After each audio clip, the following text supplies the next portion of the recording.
किंवा गावातला प्रमुख कार्यकर्ता त्या ठिकाणी असेल तर सत्ताधारी मंडळी सरळ त्याला सांगत आहेत की मी तुला विकास काम द्यायला तयार आहे, विकास निधी गावाला तयार आहे, पण तू आमच्या पक्षात प्रवेश कर.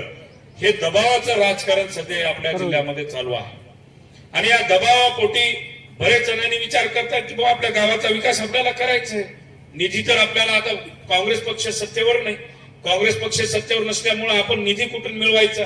मग आता त्या गावातल्या सरपंचाला आपले 4 कार्यकर्ते गावातले विकास कामं करण्यासाठी ते बरेच जागी कोणते दबावाला बळी पडल्याचं चित्र या ठिकाणी या मागच्या 5-6 महिन्यामध्ये पाहावयास मिळत आहे. आम्ही दररोज जेव्हा संपर्क कार्यालय असेल, जेव्हा लोक आम्हाला भेटतात, त्या ठिकाणी लोक सरळ सांगतात की या ठिकाणी दबावाचं राजकारण आमच्यावर या ठिकाणी चालू आहे. तुमच्या गावाला, तुमच्या वार्डाला जर या ठिकाणी विकास निधी पाहिजे असेल तर तुम्ही सरळ सरळ आमच्या या पक्षामध्ये प्रवेश करा. असं बरेच आहे. आज बरेच विधानसभा क्षेत्रामध्ये असं चित्र आहे की तुम्ही आमच्याकडे या, आम्ही तुम्हाला हार टाकू, तर तुम्हाला निधी या ठिकाणी देऊ.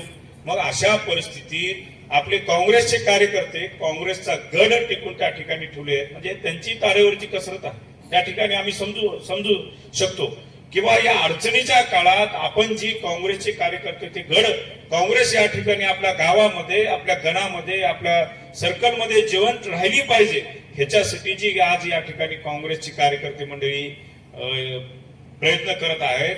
खरं तर मला वाटते मोरे काका, आज जी काँग्रेसची कार्यकर्ते ही दिसत आहे ही खरी काँग्रेस आज आहे, ही खरी काँग्रेस आहे. आज एवढ्या अडचणीच्या परिस्थितीमध्येही तुम्ही एवढे जण आज एवढ्या मोठ्या संख्येने उपस्थित आहात किंवा आपल्याला काँग्रेस वाढवायची आहे, ही खरी काँग्रेस आहे. खरं तर आज आम्ही बोलवायचं म्हणलं तर खूप कार्यकर्ते बोलू शकलो असतो, 2-4 हजाराचा मेळावा घेतला असता. पण आता या ठिकाणी आपल्याला मी म्हणल्याप्रमाणे जास्तीची गर्दी करून भाषण करण्यात अर्थ नाही. आता आपल्याला काँग्रेसचं रूप या ठिकाणी बदलण्यासाठी सुरुवात करावं लागेल, काँग्रेसचं संघटन वाढवण्यासाठी सुरुवात करावं लागेल. बऱ्याच जणांच्या सूचनेमधून या ठिकाणी आलेला की आता पाटील रामदास पाटलांनी सांगितलेले की भाजप कशा प्रकारे काम करते, या ठिकाणी दुसरं पक्ष कशा प्रकारे काम करते. तर आपल्याला बूथ लेवल मजबूत करावं लागणार आहे, बूथ लेवल मजबूतीपासून या ठिकाणी सुरुवात करावं लागणार आहे. काँग्रेस वाढवायची म्हणल्यावर जिल्हा लेवलवर किंवा डायरेक्ट तालुका लेवलवर वाढवणार नाही. आपल्याला आपल्या गावातलं आपण राहतो ते बूथ कसं सक्षम करता येईल ह्याच्यापासून अभ्यास करून आपल्याला काँग्रेसला पुढे न्यावं लागणार आहे. तर खरी काँग्रेस या ठिकाणी वाढवू लागणार. आता तुम्ही बघू शकता की इतके वर्ष काँग्रेसचा अध्यक्ष झालो म्हणजे काय फार काही वेगळा आहे किंवा फार काही मोठा आहे किंवा फार काही करू शकतो असं काही नाही. आज आपल्या सर्वांचं मी पहिल्या प्रथम स्वागत करतो की जे काय आपली दक्षिण विभागाची बैठक आहे, आपण सर्व समोर बसलेले चेहरे पाहिल्यानंतर आज जे काही काँग्रेस पक्ष उरली सुरली आपली राहिली तुमच्या जीवावर आहे, तुमच्या सर्वांच्या ताकदीवर आहे. तुम्ही जे काही प्रयत्न करणार आहात, उद्या काही ताकद वाढवणार आहात, काँग्रेसची खरी ताकद वाढवणारे तुम्ही आहात. त्यामुळे आपल्या सर्वांना माझी विनंती आहे, आज आपले काँग्रेस पक्ष काय वाढवण्याच्या पुढे जात नाही किंवा काँग्रेस पक्ष पुढे जाण्याचं काही वाढण्याचा काही प्रयत्न का होत नाही, त्याच्यामध्ये आम्ही दोषी आहोत. आमचाही दोष असू शकतो, तुमचाही दोष कमी जास्त असू शकतो.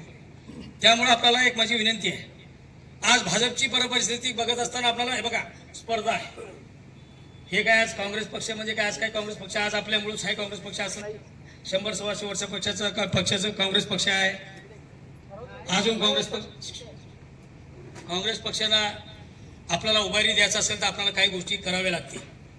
आज एक उदाहरण जर छोटं उदाहरण जर सांगितलं, परवाच एक व्हॉट्सअप फेसबुकवर एक पोस्ट आली किंवा एखादं म्हणजे चुकीचं काय म्हणतात ते फेक न्यूज आली.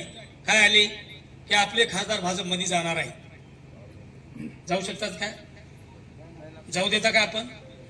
पाया धरून पक्के आम्ही त्याला सोडून इथं ह्याच्या संघ आम्ही काही येडे दिसले कायच्या संघ फिरायला आम्ही जाऊ देणार नाही आणि ते जाणार नाही. माझं स्टेटमेंट वाचला असाल तुम्ही, त्यांनी तर दिलेलंच आहे. पण आपल्याला मला एक विनंती करा या माध्यमातून किंवा हे जे काय फेक न्यूज आली होती, किती आपल्या याच्याने उत्तर दिलं हो सांगा आपल्या कार्यकर्त्यामधून की आमचा नेता जाऊ शकत नाही असं ठामपणाने किती लोकांनी सांगितलं? फक्त एक बाईक दोघांना हात वर केले 4, 5, 7. मला एक सांगायचं प्रामाणिकपणानं की हे उत्तर खासदार देण्याची आवश्यकता नाही. आपल्या खासदारावर एवढा विश्वास राहिला पाहिजे आपल्या खासदारावर एवढा विश्वास राहिला पाहिजे. आपल्या पक्षाचा खासदार पंजाब नेशन निवडून आलेला आहे. यांना आपल्याला 5 वर्ष हलवू द्यायचं नाही. ही हालत तर आपण सोडणार नाही. ही आपल्यामध्ये धमक पाहिजे. आपण मतदान दिल्या वसंतरावच्या चव्हाणांच्या वेळेस भारी लोकांना विरोध करून मतदान केलं त्यांच्या वडिलांना. आताही यांच्या वेळेस खूप ओढाताण केल्यात. आम्ही आमच्या एक मिनिट रमेश मामा